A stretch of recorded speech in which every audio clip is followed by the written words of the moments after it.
Hey guys, it's Nightdrawn back again with another video for everyone's favorite new ranger, Marlynn. So I've been talking to the community a bit about Marlynn and how she's going to shape up in the meta. We saw how Nationals went, and she did not have a necessarily crazy breakout performance. There's kind of factors to that, I feel like, with what kind of build you're bringing, what your list spread looks like. There's lists that have a lot more yellows, lists that have no yellows, or very few yellows, because you kind of have to have codex at national level. And there's a big debate about how many reds or blues. It's like the Halo debate coming into fruition for Flesh and Blood. But anyway, let's hop into this list. This is a budget list. We're doing a budget guide today for Marlynn. We are trying to keep the list under $200. That's still pushing past limits for some people. We'll talk about options and what your trade-offs are for trying to get it lower around like maybe the $100 range. But I think this is a great entry point for a new Ranger player. So let's hop into it with the equipment first. So we're doing the Harpoon Hammerhead build today. We will do probably more content and guides later on for Death Dealer before Azalea leaves, and the Red Spine Manta. So for the Harpoons, we need a couple of things for the equipment slots. We'll start off with the Quiver of Rustling Leaves. This is a very cheap and affordable quiver. You can bring a quiver with a harpoon cannon, apparently, which is cool. This one just says, for 3 as an instant, you reveal the top card of deck, and if it's an arrow, you load it face up to Arsenal and destroy the quiver. So if our turns are off, we have a lot of defensive tools and no arrows to actually send our opponent's way, or even in attack. We can pay 3 into this with one of our blues, get an arrow, hopefully, is the goal, and then send an arrow after them. For our headpiece, we are opting to run Skullbone Cross Wraps. Skullbone Cross Wraps is a very all-around great card for Ranger in general. Currently, as we can see, the lowest option at $28 around, $28, $30 from History Pack 1. Will be white bordered, but how Skullbone works for our build is that when we have off turns where we don't have enough resources to pay for a big attack or an arrow, and we just have an arrow, we can always just arsenal and pass and defend a turn with the rest of our tools. Or if we do reload through some of our cards, this will let us get our arrows online and allow us to opt one, which is a big thing for this deck, because we like to have either blues at the top, or we want to have an arrow at the top for, like, the quiver. Skullbone also provides us Arcane Barrier 1, which is a great thing, especially after Verdance's domination, maybe not domination, in the Nationals, so expect many more Verdance and even other wizards in the mix now that wizards are good. Moving on, we will go to our chest piece. We're opting to run the Trench of Sunken Treasure. It is still probably the best option across all versions of Marlynn. It provides the Arcane Barrier 1, which is a big thing with wizards like we just talked about. It lets us send a face-down card from Arsenal to bottom deck to gain a resource. It is a pseudo kind of version, I guess, of the Spring Tunic. The only difference is that we have to have put a card face down. We have ways our deck just puts stuff face up, so we can't use that effect on those. But in the case where we have something random, like a reloaded block for some reason, or something along those lines, or something that's just not very useful to us, this will let us easily get rid of that, gain a resource for doing so, and fuel our current turn, and let us open up an arsenal slot for arrows to be loaded in. Next, for the arms, it's kind of between two options. I'm opting for this build to start with Glidewell Fins. It's new and from this set. As an action for 1 cost, you'll destroy it, put an arrow from hand face up in the arsenal, give it +1 this turn, and go again. It also has Battle Worn, which lets us defend against a weak weapon attack, or help us get past those certain breakpoints early in the game. And finally, for the legs, Sealay Saron. It is pretty hard to justify anything other than this in this kind of build, because we have a lot of blue arrows, all of our harpoons, or not all of our harpoons, all of the color harpoons are blue, and on top of that, even though it's a Blade Break 2, Blade Break 2s are always good, and it's just everything that this deck wants to do. Currently, we can get them for about $27. It might even be cheaper than that, depending on either your local game store or even online storefronts. So it's always an option to consider, and I think that it's worth that money for this kind of build. However, all of this equipment added up is what's adding on another $70 or so and pushing it past that $100 budget option for those who build 100 or lower. So we do have options to replace these. So if we look down here, this full list will be available publicly and in the video description as well. So as you can see, if it makes any changes over time, if things change and how the metagame shifts, if things change in the inventory, you'll see kind of how that shifts and stuff as I make my changes to my lists. But here are options we have for each of the pieces. So the first and foremost biggest one is Snapdragon Scalers. If you do not want to commit to the Saran, which I think you just might as well should, but if you do not want to commit to that, Snapdragon Scalers is our best option after that. It's a tried and tested card, and in this list, we have multiple arrows that can activate it.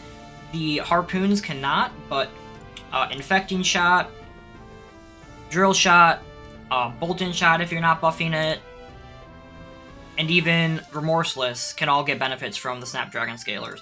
So it is not a terrible replacement option. You'll get your use out of it for sure. It's just that I feel like you'll have turns where you want to have the Saran so much more than the other options for legs. Moving on to the chest, if we're not taking Trench, we'll probably still want to be holding on to the Arcane Barrier, so Null Rune Robe is the best option in that slot. We can see how the change in rarity instantly takes off big things like the Battle Worn 1, as well as the obvious strong legendary ability. However, this still keep us with Arcane Barrier 1, so we can fight against the wizards a bit better. And we also have in the inventory currently Spellfray Cloak. The difference between these two, they do have a difference. It's a very small difference, but it might be important enough, is that Spell Void 1 does not force you to pay into it. It just costs the destruction of the chest piece itself. So in the case of where having the resources in hand for your big attacks and your Harpoon to pump the arrows, it may be that the Spell Void is better than that, even though it's a one-time use compared to Null Runes as many times as you want, as long as you can pay for it. Finally, for the headpiece, I still think that Skullbone Crosswraps is the best and most affordable option currently for Marlynn and Marlynn builds, but if we absolutely do not want to spend money on equipment and we want to keep it in our $100 budget range, I believe that Glory Seeker would be the best thing to fill that spot, because drawing cards will activate Marlynn's ability. It will only cost you a blue, so if you have a hand with a blue, another arrow / harpoon, we can pay 3, destroy that headpiece, draw a card, will probably draw into a blue, which will replace that lost cost for the effect, and then her ability will trigger and we get to load our arrow, and then hopefully have resources to pay to either pump it with the Hammerhead and play it, or even just do some kind of pump, like big game trophy shot beforehand. Now let's dive into the meat of the deck. So, first things first, one of the concessions we cannot make at all with this kind of list are the Harpoons. So we will need the full suite of Harpoons, which for the colored Harpoons isn't bad because they're all rares, they're going to be in abundance. Those shouldn't be something to worry about. However, the other 2 Harpoons, which are the powerhouses, Keen Shark, sitting around $3 right now, so not bad at all, actually. And that's actually the better one of the 2, in my opinion. And then the second one, King Kraken Harpoon, $2 as well. So this will make up some cost of the deck, just because you need 3 of these. That'll be like $10, $15, depending where you're buying through and stuff for the Harpoons. The rares will be like cents or free if you have bulkier LGS. So that is a concession we cannot make, and these are just part of the list that we need to accept. Starting off with Golden Tipple, we include both the red version as well as the blue version in here. The blue variant is more used for the resource primarily, however there are cases where a 1 health ally such as Rigor Mortis in Gravy Bones with the 1 health can be popped for essentially 1 cost, and let's do the effect of Golden Tipple and keep going with our turn. The one we'll usually be sending as an attack is the red version. It will swing for 3 with Go Again, and let us do the effect of Golden Tipple, which is when it attacks, you may discard a yellow card, and if you do, you draw a card and make a gold token. This is a effect that is very prevalent in certain characters and builds. In the case of Marlynn, we have not a huge amount of yellows, so it may not activate or even be a thing we have to worry about sometimes.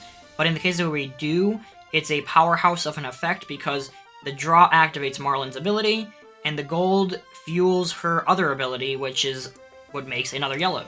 Because the Goldfin Harpoon is, as we can see here, yellow. So, it's a very good attack, and there are 3 health breakpoint allies to worry about, so Golden Tipple lets you take care of those, and then send a Harpoon later. So, we're opting to choose both of these. They both block for 2, which is unfortunate, but the upside outweighs that downside in most cases. Next up, we're choosing to run Remorseless still. I think this is an arrow that doesn't see as much play in Marlynn builds currently. I think that it is something to still explore and try out. I want to see how impactful it is as we move into the future. If Verdants and other wizards start getting more popular because of the results, there may be a situation where we don't want to run this because it's harder to have that on-hit effect impact the game. But for now, we're holding on to it. The card itself is only $5-6 for the versions from Crucible even, for Unlimited. And History Pack around $6 for the white border. So it definitely is a more affordable arrow. It's a very strong arrow as well. We've talked about it before, but I think that it fits well enough in this list still. And especially if you're doing like Snapdragons with it because you don't want to opt for the Siron, then that also makes it a powerhouse because you can give it Go Again and then send another arrow afterwards. Next up, we have what I believe is one of the best Ranger cards from this set and possibly for the class as a whole, although I could be stretching with that. Return Fire. Return Fire is a new block that blocks for 4, which is great, and it lets us do what we want to do by sending a arrow to banish with +3 attack, and then loading that at the start of the next turn face up, and being ready to send a huge arrow after our opponents. I think this is an amazing defensive tool for the decks. At $5, $4 or $5 a copy, your set would be like somewhere around 12 to 15 bucks. That's like more than enough justification for this because it's just such a good card for Rangers in general. Any Ranger can run it.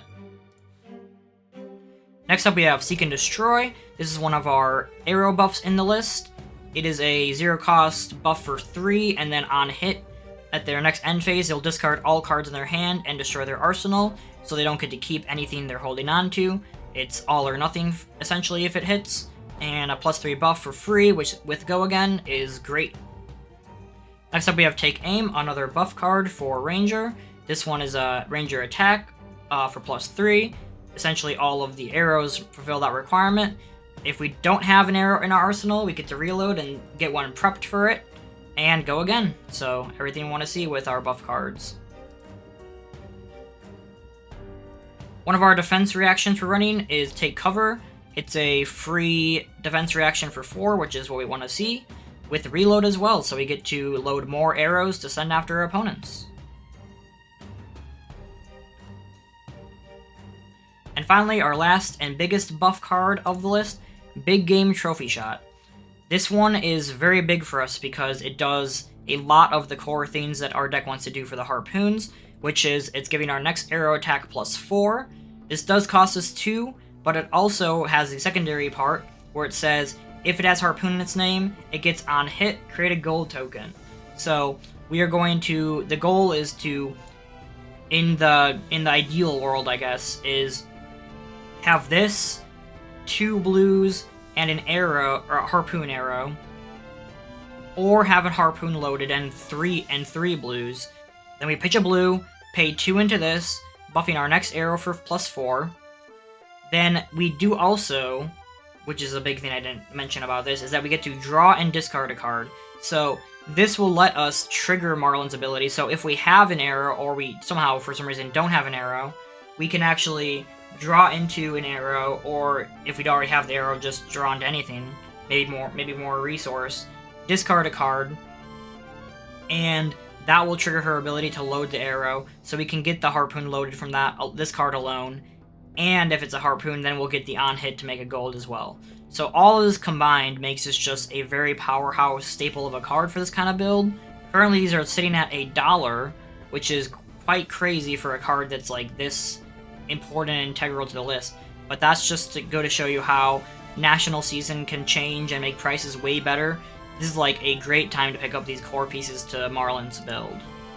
I'm sure some of you have seen it, and I did earlier while I've been going through this list, and it's a very interesting inclusion. I don't know how it will play out, but Fool's Gold. So, one of the issues with Marlynn, at least it seems right now, and especially in this more budget-friendly build, generating gold is not as a luxury for Marlynn, especially even with the better builds, unless you're running like Crown of Dominion to guarantee a gold at the start of the game. This method, I think, is justifiable enough to make it worth it. It doesn't block for anything, which is the biggest issue with it. If it had any amount of block on it, it would be way more justifiable. But I think that it's still justifiable enough because of the fact that we have the two colors of Golden Tipple, which this will be a great use for that because it gets us 2 gold out of it. It also lets us pay into the effect of Portside Exchange to get even more gold. So in the idealistic world, this is giving us 2 gold whenever we use its effect out of the other cards we use it with, and in the worst case scenario, it pitches for 2, which can pay for most things beyond the full blue plays with our arrows. Next up, we have Tar Pit Trap, another defense reaction. This one, however, only does 3 instead of 4, so it's a bit of a trade-off. However, the main portion of it that matters for this is when this defends an attack with Go Again, the next time an attack action card hits this turn, effects do not trigger. So this is a big against kind of go-wide strategies where they're sending like a 3 attack that they're not planning to buff because either they want to save their buff for something more important, or they just don't care as much as having that hit. So if we do this and defend against something that goes again, that is like a chain starter for their turn, or just doesn't have something that really threatens us, that is like, oh, it's going to hit us and do something bad, this is just essentially a block that lets us turn off whatever their actual nasty thing coming is going to be. So this thing can definitely save you in a pinch. It's also a yellow, which is big because it lets us throw it away to our effects that care about yellows. So all around, this is a good and very friendly budget option at just cents to get. So great option for another defense reaction in our defensive build. We'll go over the blue arrows kind of all at once because they're mostly in a row. Bolton Shot's our biggest one here. As long as we're giving it a buff with one of our buff cards, it will have Go Again and reload on hit. So in the best case scenario, you'll pump it with something, send it for, let's say like 5 or 6, depending on which one you pumped it with, and then it goes again, and then if it hits them and they don't block it out, you get to reload another arrow, and then that arrow you can just send after them with whatever resources you have left. Very great blue staple arrow card. I don't think it will be replaced or upended anytime soon. So that's one of our blue arrows. Next up we have Drill Shot. Drill Shot, the aim stuff doesn't matter, so we'll ignore that. But the main part is that if it hits, we put a -1 defense counter on an equipment they control. This turns off anything that's like a unused Battle Worn that has Battle Worn 1. It just turns off many Blade Break equipment that have 1 from even defending, so it's just you force them to keep it, so they have nothing to defend with for it. Turns break points for them worse for the rest of the game if it hits, so very strong card. And our last blue arrow that's big is Infecting Shot. This one, on average, should be hitting for either 6 or 7, and if it hits, we give them a Blood Rot Pox, which just does more damage unless they pay 3. And finally, we'll go over our 2 other cycle cards for the list, which is Portside Exchange, which is for free and Go Again. You can discard a card and draw a card. and then if you discarded a yellow card, you get to crit a gold.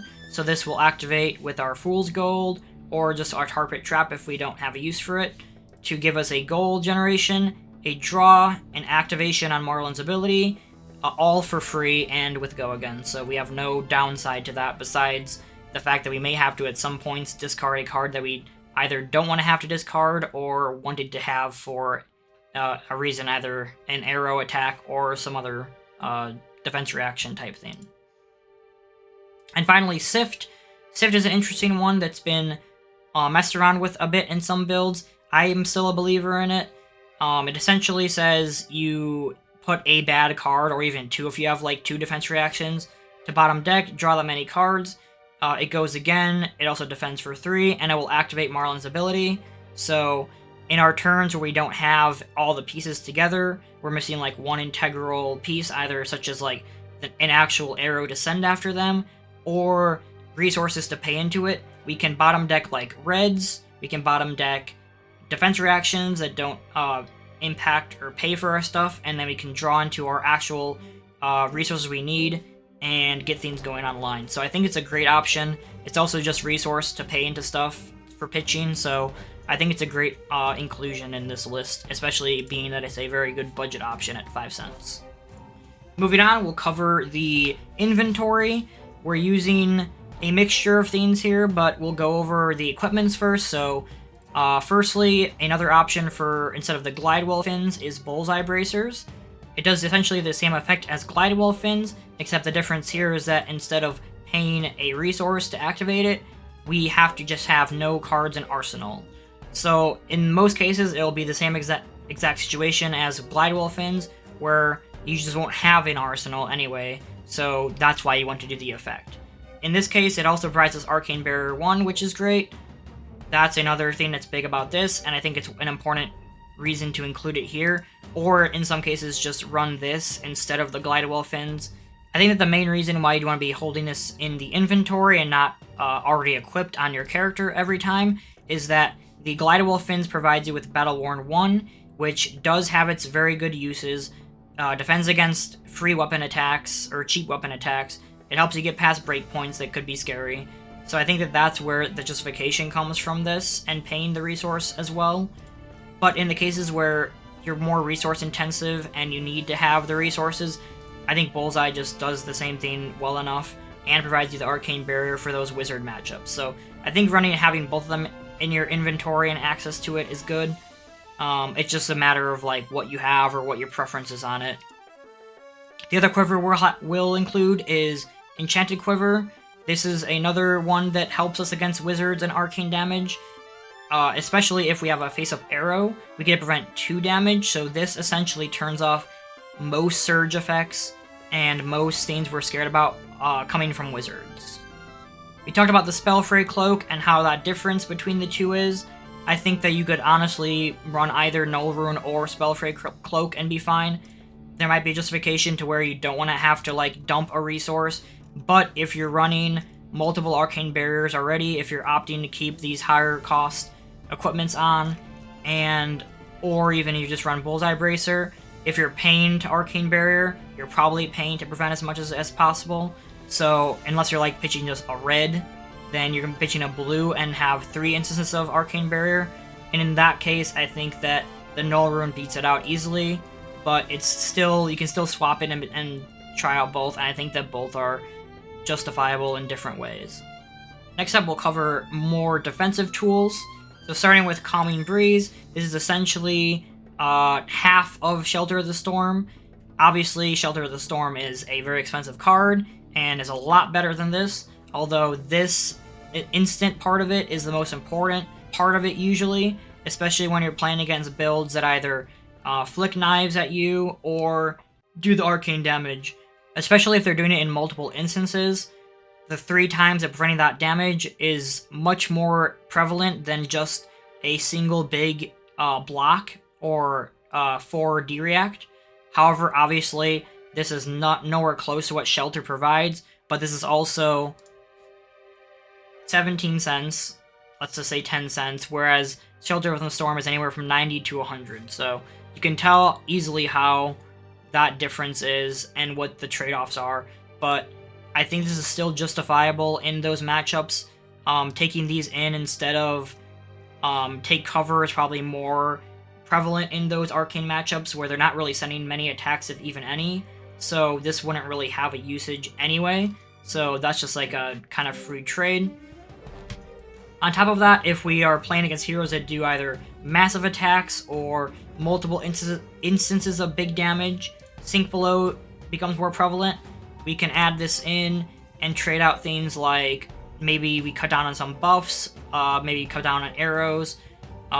Since we have enough blue arrows, most of the time we don't have to bring the Remorseless package every time. But in most cases, we can trade out stuff to have more defense in those matchups where more damage is more prevalent and more scary to deal with. Moving on, we have another arrow option in the sideboard. Searing Shot is just a pretty basic, if it hits, they lose a life. If we have matchups where we aren't going to be having issues, like if there's a matchup where, like in the case of like Prism, where almost none of our equipment has defense values, Drill Shot instantly falls out of favor, and we can easily swap those for Searing Shots. We can even cut out an extra one and do something else, like a Calming Breeze. Well, I guess they're not really doing arcane damage, but like a Sink Below, because they do send big attacks as Prism. Stuff like that, where there's like obvious trade-offs where it's like, oh, I don't need that at all, so why would I bring that? In the case of like Infecting Shot, if they're really defensive and good at blocking out, this probably doesn't hit as often, and in that case, there's I mean, I guess that's probably still better though, because you have the more attack on it, but yeah, in the case of things like Drill Shot not having an impact and stuff, or even some of our blue Harpoons not being useful because they have none of that color, we can swap those out for these. That's a big thing too, because there's going to be builds that are like Syndra, where they have like all reds and some yellows and no blues, or characters that have like all blues, such as like Marlynn, which has mostly blues. Although there's a pretty decent spread still of colors, so I want to say they're all blues, but things like that. They have Marlynn ironically has very low yellows, so like taking out yellows against Marlynn would be understandable and make sense and stuff. So stuff like that. And finally, we have Seafloor Salvage. This is a very good tech card, and it's a very affordable tech card at like 19-20 cents for the matchups against Gravy Bones. So this will let us turn a card in the graveyard face down, and then if yellow, we get a gold and go again. So it's free, it blocks for 3, and it's very prevalent in the Gravy Bones matchup because we turn their very good allies that they put into the yard upside down so they can't play them out, and then we get a gold out of it. And in our worst case scenario, we can use our own stuff like our used up tar pit traps, used up big game shots, and even discarded Fool's Gold we can just get even more gold value out of. So in the cases where those matter, yellows and grave matter, Seafloor Salvage is a big one. Beyond that, it's only really providing pitch value because we're not getting any like attack out of it.